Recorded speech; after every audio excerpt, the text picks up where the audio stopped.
Villeni, 6 mètres 03. C'est le nouveau record de France si ça passe pour Renaud Lavillenie qui a demandé 6 mètres 03. Et là, si ça passe, c'est l'exploit des championnats. Allez Renaud!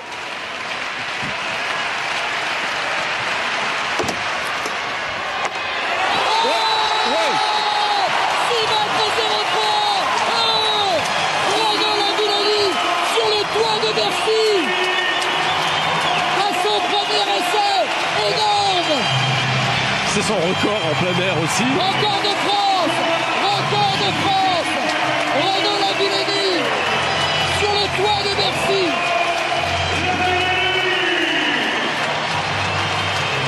Ah, il le méritait depuis tellement de temps. Depuis tellement de fois, il s'était attaqué 6-2. Hein, franchement. Ce qui est incroyable, c'est qu'il le fait au premier essai. Ouais, je trouve que sa forme de saut a évolué au fur et à mesure du concours. Ouais. Le saut est très différent par rapport au premier. Ok. Et Patrick, il devient le deuxième meilleur performeur mondial de tous les temps en salle derrière qui? Derrière Sergueï Boubka. Derrière le tsar, Sergueï Boubka. Et il ne choisit jamais ses barres au hasard. Hein. S'il a pris 6,03 et 0,2, il y avait une raison. De Cafetia Gomis.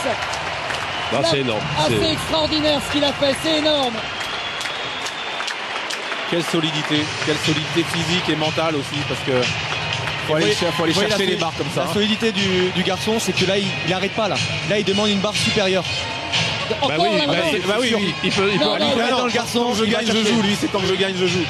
Il est incroyable et insatiable.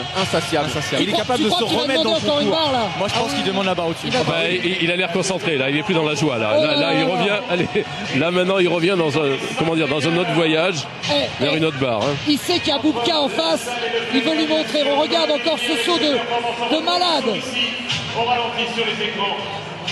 Il efface Jean Galfion des tablettes qui avait réussi 6 mètres en étant champion du monde à Maebashi en 1999.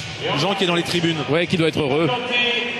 6 mètres 16. Non, 6 mètres 16. 6 mètres 16. Mais il a raison parce qu'il faut qu'il aille tutoyer des barres comme ça pour pouvoir les apprivoiser. Il faut qu'il aille les tenter. Romain, qui a osé dans le monde essayer 6 mètres 16?